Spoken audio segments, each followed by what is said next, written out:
to the Bears Den. I'm Kellyanne Stitts, and as always, I'm joined by Ice Bears head coach Jeff Carr. And Jeff, the team logged its sixth straight win last night, beating Vermilion County 4-1.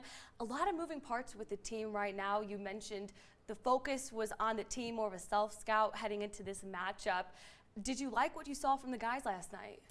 Yeah, it was weird. We normally are cutting video and trying to prepare for a lot of different things, but with so much movement the last month and in our league in general and going up and down in the ECHL and whatnot, we really wanted to make about ourselves, and we're still pretty new with 5 or 6 new guys on our team that's played them less than a week and a half with us. So yeah, I thought we bounced back after a really good start.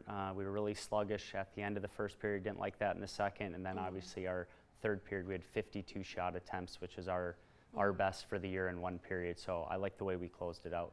And this week, you mentioned defenseman Sam Turner moving up with Anthony McVeigh on that second line to help create some new energy and scoring. Well, the two helped put up points on the board with less than 2 minutes into the game. So I'd say the move worked out pretty well for you. Yes, Sam had that great shot, on net. He didn't try to pick a corner, kept it in simple, and that's just knowing your line mates. McVeigh goes to the net all the time. He did it off of 2 rebounds. That's how he scored his 2 goals. And then Strada did a great job by not, throwing a turnover there, keeping the possession and just fine. So they had good continuity, and hopefully they can, keep it going. And forward Dino Balsamo returned from his loan to the ECHL, scored the second goal of the game yesterday with the wrist shot. How nice is it to have him back in Knoxville? Yeah, I mean, it's huge because of the scoring and the presence. Dino is going to give you 4 to 8 shots a game. He's going to do so many things, and as we've talked about in that shootout that he won 2 weeks ago, he's so clutch. He actually did that Michigan play where lacrosse style picked it up behind, but he hit the post. And my favorite part is how mad he is when he doesn't score on that. It's not just, I tried this. It was, I wanted to do this. It didn't work. Now I'm mad. He's a competitor, and he's given us a boost, that's for sure. Now let's talk about that goaltending. Christian Stead picked up his 8th win of the season, making 18 saves yesterday. How would you evaluate his play up to this point this season? Well, the thing with Christian, with Steader, is 2 things. Number one, we had Jimmy, Brent Morin, and him in camp, and he was kind of the third guy, and slowly and quietly he's found his way, and it's not been by default. He's earned his minutes and time.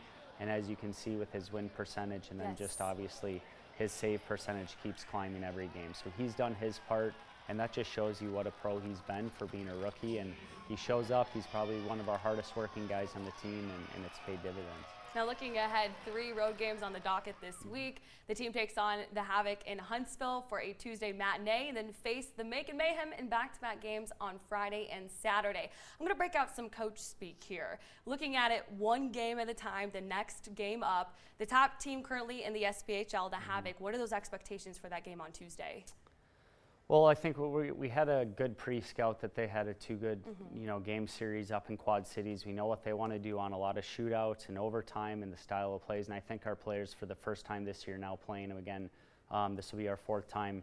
Our players know what their top guys want to do on the ice.